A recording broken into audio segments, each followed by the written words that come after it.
Hey guys, Silver Contrail here. Today, I'm doing something a little bit different. Not doing sort of a channel update or a continuation of a series. I'm just going to talk about some things relevant to Minecraft, relevant to Feed the Beast, and some Java stuff. So actually, beginning with that, I just spent about 3 hours trying to get my Java version to work. So, in case you didn't know, there are two versions of Java. There's the 32-bit version and the 64-bit version for Java 7. So, if you're running a 64-bit machine, which you can check in your control panel if you are, you probably want the 64-bit version of Java. It makes the game run a lot smoother, especially with Feed the Beast, and that's actually the reason that I spent a lot of time trying to get it, because my Feed the Beast had been doing very badly lately. It's very tough to run, even with Optifine. I'm not maxed out. Like, I'm on tiny render right now. I'm getting about 30 FPS, and I've got everything set down. Details. Turn that off.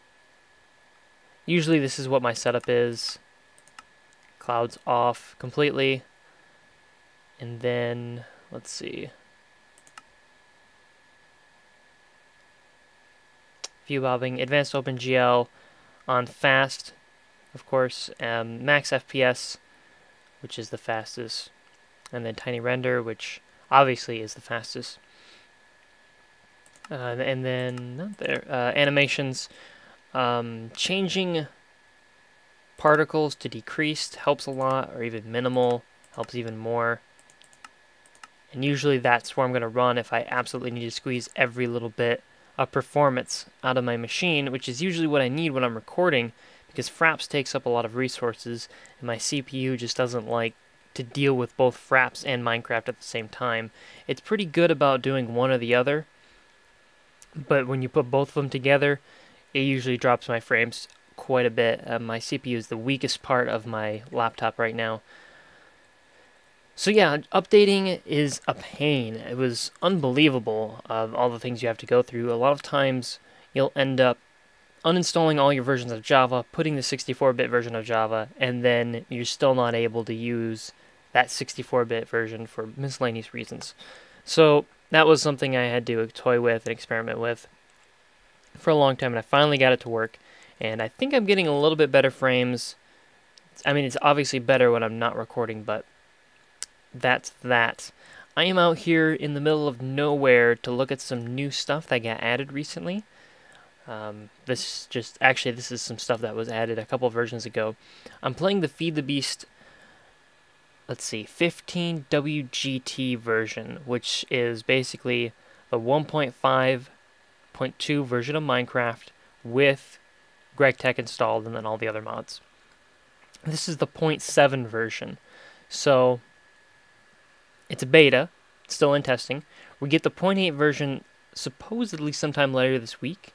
That's going to have some new updates, some fixes. There's a lot of glitches in this version, so we'll see what happens in 0.8. And then we'll probably get a 0.9 and then a final as a 1.0 version. This is the version that I'm going to be doing my Let's Plays on in the future. The 0.8, I think I might start, depending on how buggy or not buggy it is. We'll see what happens when it releases. The reason I'm sticking with this, of course, is I know a lot of people are still playing the 1.4.7 Ultimate Pack, which I think is a really solid pack. The problem is that 1.5.2 has such amazing... Oh, I didn't want to hit that. Has such a huge performance boost. So let's do time set day. That way my solar panels don't turn off. There's a new tooltip in this, as you can see, so you can actually see what I'm looking at now, and be able to read it. Hopefully you can. I do upload in HD, so you might have to change your resolution to see this. Maybe expand your screen if you're watching it on desktop. But yeah, that is definitely, 1.5 is definitely the way to go right now. So basically my suggestion is, at the end of all this discussion, if you're having trouble running Feed the Beast, if you downloaded it, installed it, and now you're having difficulty actually playing it, because it takes a lot of resources. My suggestion is to try the 1.5.2 beta build and see if that works better for you. So again, Direwolf, the Direwolf 20 pack, the Minecraft pack, and the Ultimate pack are all on 1.4.7. Feed the Beast is on 1.5.2. The beta version that I'm playing, that's on 0.7 right now, and will be, of course, upgraded to 0.8 hopefully next week, and we'll see where that goes. So, a couple of things new. Obviously, there's a lot new. There's a lot of new mods. If we jump over in the creative tabs in here, we can see basically the same stuff gets carried over. The two big mods that are missing are Red Power and Zycraft. People have they go kind of back and forth on Zycraft, whether or not people like it, people don't. It changes, and it's very varied. I personally love Zycraft. I think it's one of my favorite mods, and it's not in here. The other mod being Red Power. That is a pretty important mod for some people, and they have even said that they won't play Feed the Beast without Red Power in it. I don't think it's that bad. There are some things that I do miss, mostly the frames, but the frames were buggy anyways. So of course we have Thermal Expansion and Industrial Craft, the two base mods that I like to talk about a lot. Thermal Expansion has a ton of new things in it, including buckets that you can place of actual like redstone, glowstone, which is a gas, so that's why the bucket is upside down, and then Resonant Ender, and these are really cool things, really cool items. If redstone, the redstone bucket actually sends a redstone signal. The energized glowstone like floats upwards, and the Resonant Ender, if you touch it, you get randomly teleported around an area. And Thermal Expansion otherwise hasn't changed too much. Tesseracts can now maintain their information, which is kind of cool. If you combine them, I think either with silver, I think it's a piece of silver, and it keeps its information loaded. So you can see it says owner none. You could have it so that it only, it's always owner to you. It's always got certain settings, those sorts of things. Otherwise, besides the lamp, I don't think they've added anything really new. Oh, the portable tank. Yeah, the portable tank is new. This stores 8 buckets, I believe, of any liquid, which is kind of neat. Thermal Expansion, mostly same sort of thing you'd see before. They just upgraded it recently, so we've got the advanced armors, the advanced electric jetpack, the advanced nano chest, which is probably my favorite armor piece. Those sorts of things. Equivalent Exchange has some new stuff. They're getting closer to having a more workable version. I still don't think that you can craft the Philosopher's Stone, but I could be wrong. An alchemical chest. Can you use this now? I guess you can. Interesting. I haven't really checked and see. Is my sound on? My sound is on. Apparently I'm not getting any sound through it. Oh, that's cool. Whatever. Doesn't matter. Keep rolling. And then Factorization, which outside of the barrels, I rarely use any of this. Thaumcraft, everyone's favorite magical mod. Lots of stuff in here. Then we've got Greg Tech, of course. Greg Tech has a couple of different changes in here. Plate bending is very important now. That was an update that I think came to Ultimate too, so there's that. Fusion generators being a little different. Miscellaneous peripherals. I don't know if there's anything there. OpenCC sensors I've never messed with before. And then Open Peripheral, again, more things that I've never really messed with before. Steve's Carts is changed. I think items now have durability. Like the woodcutter. Oh, I see, basic woodcutter. I'm pretty sure all of these modules... Yeah, see, it says durability 100%. They now have durability, so no more Steve's Carts Infinite Wood machines, which is too bad. Some more Steve's Carts components. Blocks. Omni Tools, Buildcraft, mostly the same. I don't think there's too much new here. Pretty sure they haven't really added... Yeah, I don't think they really added anything. Mine Factory Reloaded, MFR. We'll talk a little bit about this. There's some new stuff in here that's really fun to use. Applied Energistics had some changes recently. Everyone's favorite item sorting mod that's really caught on the Feed the Beast Reddit or subreddit. And I think they have export buses and import buses are now, see, they're now precision and fuzzy. There are two different modes, and those will actually maintain data values. So if you want it to only import a damage tool, it will only import tools with that exact amount of damage. This is actually really important with thermal. You can now use an applied energistic system to run, or not with thermal, with nuclear. We can run a nuclear reactor using applied energistics. You can tell it to pull out condensators when they reach a certain point, feed them back into a machine, and then export certain ones that have a certain data value. And then, of course, you can use fuzzy to make sure you get a bunch of other things. And then transition planes, a couple other things I haven't really messed with too much yet. There's a couple of new things here and there. Flux are new. Interesting. I think there's an add-on for extra storage clusters as well. I don't know where that is. Natura is a fairly new one. This adds a bunch of different stuff. Some stuff in the Nether, some stuff in the overworld. There's some new bows you can make. There's like nether trees. Excuse me. There's some nether trees. There's all kinds of cool stuff in Natura. Things you can do. They've got the cool sakuras, the cherry blossoms, and the ghost woods, and they've got these cool blood saplings, which are upside down trees. They're really neat. Biomes Aplenty. This is the biome modifier for this game, and it introduces like 40-something biomes. There's a lot. If you just run through the world, you will find a lot of things. And they introduce, I think they bring in the rubies and all these things, which is nice. Rubies especially, you need the rubies for a lot of things. Ender Porter, no idea what that is. Charge pads, of course, being charge pads. And computer craft being computer craft. Enhanced Portal 2, never mess with it. I didn't even know it was in here. Apericulture, so bee stuff, of course, being in the game. We do have extra bees, I believe. And then same thing, but with trees. And then we've got some butterflies. And then, of course, forestry, very important mod. Genetics for bees. Railcraft, very big mod. Tinker's Construct, materials, tools, blocks, Tinker's Construct. Very, very cool mod. Lots of stuff to do here. Definitely something you want to look at. Direwolf 20 has a really good video on this if you want to look that up. Twilight Forest is still here. The modular force field system is still here. The one that nobody uses. Bibliocraft, I have no idea what this is, but it's here. Extra utilities, we'll talk a little bit about a new block in here in a bit.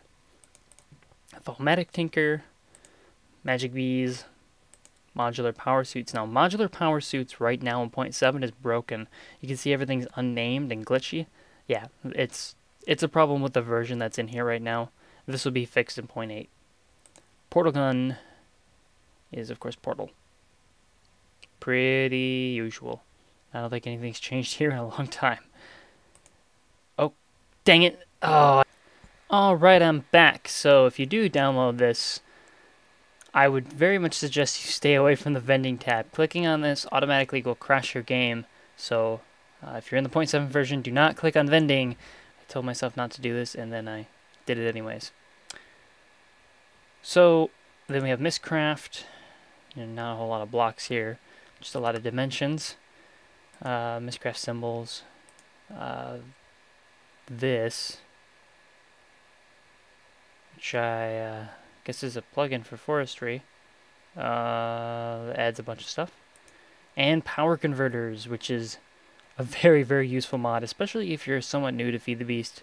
This can help you quite a bit if you want to move between different power sources, or if you go down one power line and then you want to use a block from another power, or from another mod, and you need to power it. This is an easy way to kind of skip going down that mod's energy production tree, and you can just do things on here, which is a little helpful. Depends on how you want to play the game.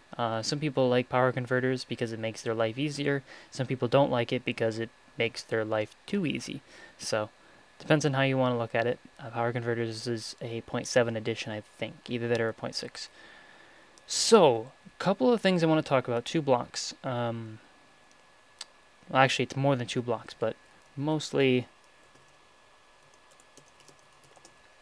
2 key devices and their blocks that work with them. The first one is the MFR Laser. This is a relatively recent addition, I think.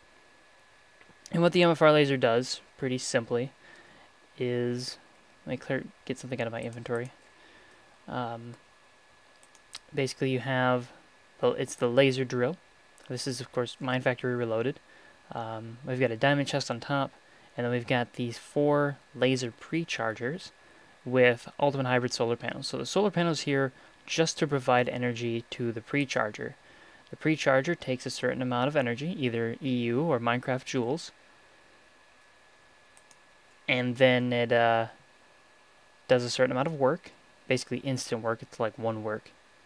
And what it'll do is send power to the laser drill. And the laser drill gets X amount of energy, and then what it does is it does work over a certain amount of time.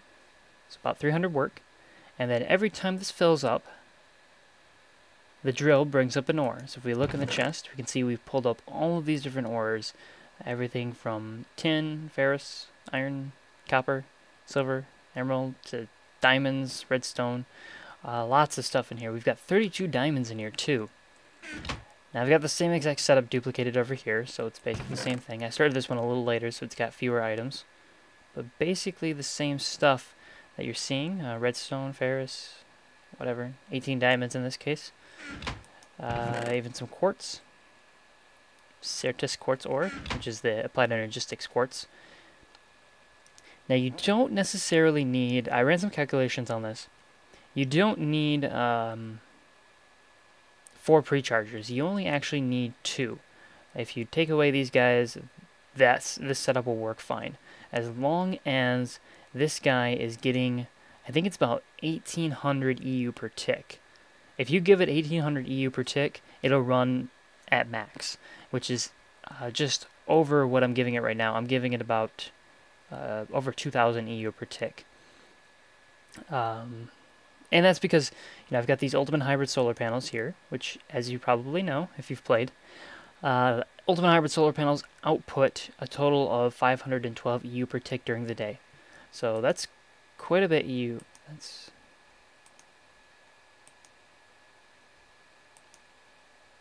I'm just wondering why this one is... That's interesting. So I think even these guys might not even be... I'm not sure if they're like not supplying power. Because you see they have different faces. This one's actually green and this one's red. But anyways, yeah, if you supply this thing with just over 18,000 EU per tick, it'll shoot a laser, and then it'll pull up an ore every... What is this, like 15 seconds or so? Maybe less. This laser won't extend unless you dig a hole straight down to bedrock, and then it shoots down and it starts pulling up ores. And the question is, where is it pulling up ores from if it's shooting down straight down to bedrock? And the answer is it's pulling up items, quote-unquote, below the bedrock, end quote. This is just sort of a joke, or not really a joke, but a creative way of saying that this drill, what it does is it magically produces ores. So basically you pump energy into this and it just generates ores and it sticks them in a chest. That's pretty, that's a pretty simple way to say it. It's a little less cool as saying it that it pierces through the bedrock and it pulls up the deep ores below the surface that you can't get to. What these are really are energy sinks for the end game. So once you've got a bunch of energy in your end game, you've got a bunch of ultimate hybrid solar panels or a bunch of steam boilers, and then you're getting a ton of EU. What do you do with it? Do you throw it into a matter fabricator? Maybe to get things running? Do you make like a bunch of quarries? Well, actually, you don't have to do either of those things. You can start dumping it straight into these. And these guys will take your energy, and then they'll run with it, really. So actually, if we go over to survival and we look up the the laser drill, the recipes for this guy, he takes 2 glowstone illuminators, which are actually a thermal expansion item. Redstone reception coils, 2 diamonds, and a hardened glass. This is actually really easy to make. You should be able to make this very early on. The plastic, you can get it from rubber bars or rubber, putting them through a furnace. Really, very, very simple stuff. Not very expensive at all. Yeah, this is really cheap. And then you've got the laser drill. Oop, I didn't mean to do that. A laser drill pre-charger, which is basically the same thing. You'll need at least 2 of these. And the glowstone illuminator, and then the pink slime ball, which I guess you can't craft. I don't have a recipe for it. It may come from a slime. It must come from a slime, like a slime that was added by a mob or something. Weird. Or maybe the recipe doesn't. Maybe the other thing doesn't work. Well, we'll see later on. You can also modify this with some focuses. So if adding the focuses lets you target certain ores, I'm putting in the light blue. This targets diamond. And yeah, that's really what it does. Now these things are a little bit more expensive. They require yeah, 4 emeralds. The gold nuggets are easy, but the emeralds kind of hard to get. And then it takes a bunch of these stained glass. Oh, these are easy. Never mind. So yeah, maybe the emeralds might be hard. It would take quite a few emeralds to get this set up. And you don't even have to, be pumping this much energy in here if you don't want to. If you want to just pump this much energy into it, you'll see that it is losing energy here. But even still, it'll still run. It'll just run a little bit slower. And it's not that big of a deal, in my opinion. You watch the work, it'll reduce to about half of what it was at before. And it's still pulling up ores. If you've got this thing on while you're online, you're going to get quite a bit of stuff. But if I do this, anyways, you can see how this configuration works just as well.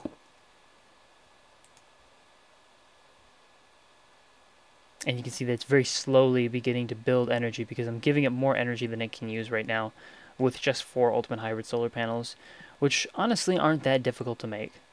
Once you get to once you get beyond thermal power, these things start to become really accessible if you've got quarries running pretty frequently. Of course, you will need a matter fabricator to make them, but it's definitely within grasp. And these are pretty cool. Obviously, you can use a lot of different ways to power them too, so there's that. And the next thing I want to show you guys is probably one of my favorite additions, something I've been looking... I think I may have broke this completely when I did it earlier. Alright, let's try this. You're gonna disagree with me.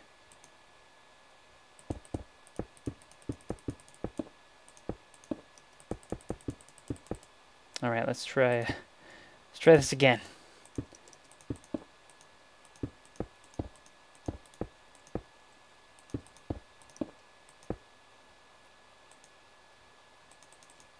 What's going on here? What is going on here? Flint and steel's not working today, I guess.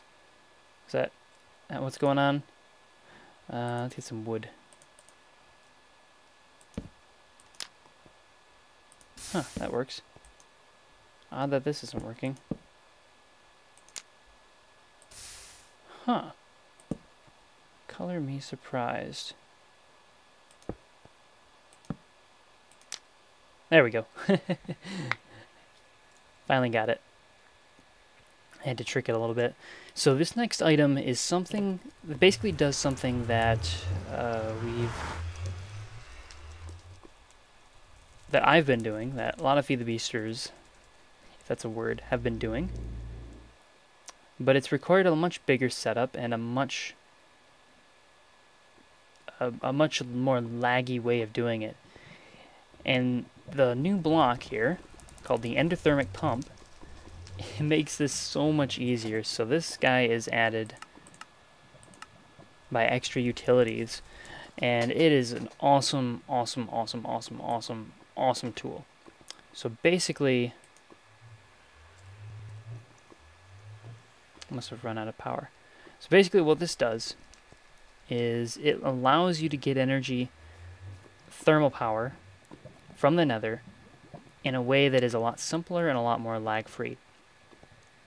Before, when we did this, what we do is we take a pump, a Buildcraft pump. So if we look up pump, we grab one of these guys, and we grab one of these guys, we grab one of these guys, we get maybe an Omni wrench. And what you do is you jump them up here. Okay, grab this guy, and then do something like this, and here. Now what happens is the Buildcraft pump starts to pump up lava. That lava goes into the magmatic engine. The magmatic engine turns lava into power and powers the pump. So basically you stick one bucket into this magmatic engine, it starts to run, and then all the rest of the lava the pump brings up goes into the magmatic engine. Anything extra can get pumped into a tesseract or into a tank.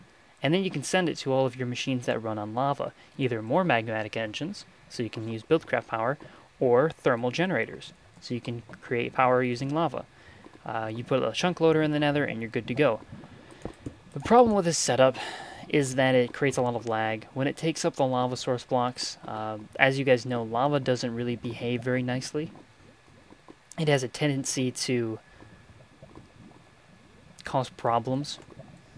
So what it'll do is it'll have all of this moving lava source blocks, or moving lava in here, despite there not actually being any source blocks.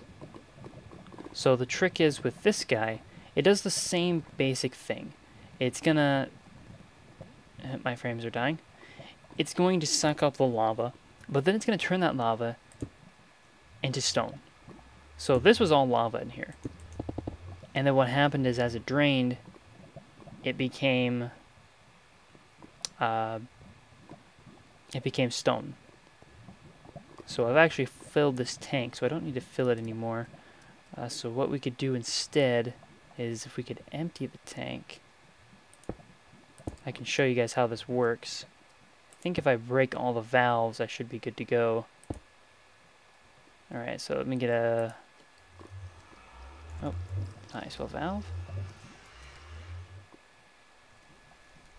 Grab a steel tank valve.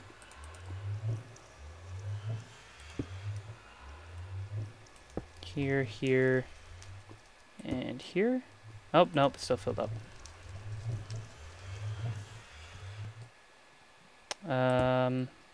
Let's see, is there something we can put it into?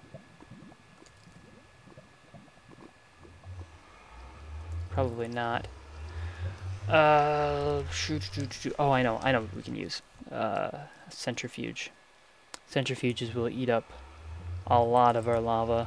So this tank is holding 4,000 buckets of lava. So if we hook up some centrifuges, we will drain it. We'll drain it at a fair rate. Make sure that it's getting lava. It is. Okay, so a centrifuge can hold 64 buckets of lava, so this is going to start to drain.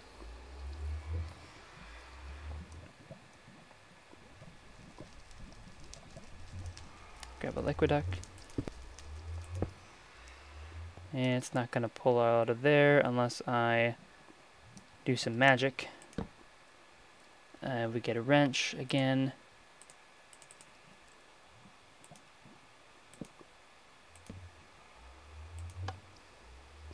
Nope, it's not going to pull out of there at all. Should have figured. And I don't have that hooked up, so that's actually good. So we can see what happens here as we continue to drain it. Maybe go on this side and add some more valves so we can drain it faster.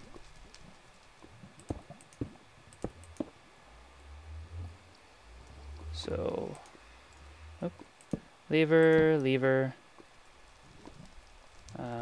liquiduct, liquiduct, liquiduct, and liquiduct, liquiduct. Maybe one more. Point the arrow outwards and then flip the switch. Fills up with lava. And then we stick some centrifuges along it, which simply put starts to drain more lava out. Although it's still fairly slow. That's one of the things I don't like, is the valve interfaces for these tanks is a little bit slower than what you have with Zycraft. But that's okay. So like I said, we have this steel tank here. And then we're going to hook up this and then connect the dots. Okay, it's going to start sending lava into the machine. We're still draining lava, so we should be able to start to see it do its work out here.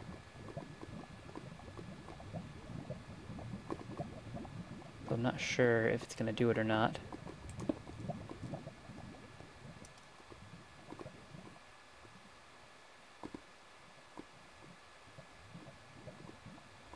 Trying to see if I can find a good place to show you where it's doing its thing.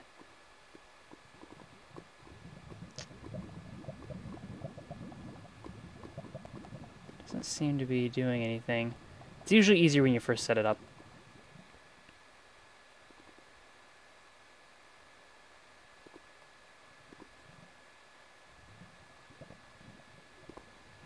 Oh, probably because I have that. So not actually sending lava in. There it goes. Or it should be anyways.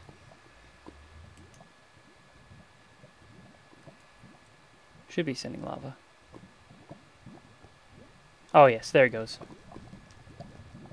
So when I put this here, of course that was the end.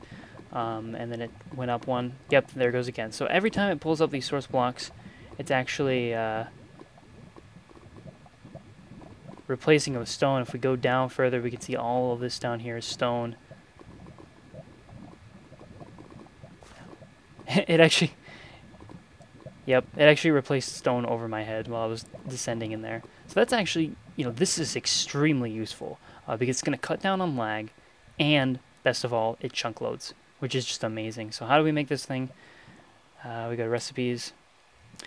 It requires 1 diamond, 1 eye of ender, lava bucket, a water bucket, obsidian, and then a pick, which is honestly very, very doable in the early game.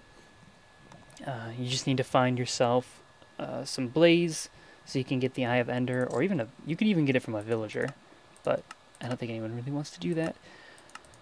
Yeah, and then you're good to go. This is probably one of my favorite items. I would definitely be using it. Although I will say, when I do my new Let's Play, I'm going to try not to use lava power as much as I can. Thermal's kind of a, I wouldn't say cheaty way to get power. It's a very easy way to get power, and there are more complicated, more fun ways than just plunking one of these down, plunking a tesseract on top of it, and then having an infinite source of power for however long it takes to drain all the lava. But it is nice. I think it's really nice. It'll be good for servers too. And then you're going to have all of these lava lakes that you can walk across. That'll actually be pretty neat. So you can go into the Nether and actually get stone. Other people have been doing that. So there you go. That's about all I have for today. I kind of rambled on a long time, and hopefully we'll be doing some more Feed the Beast stuff in the future. I've got a new project coming up. I'll explain that probably in my next video. Some stuff that's going to be happening soon. And yeah, that's about it. So thanks for watching, and until next time then.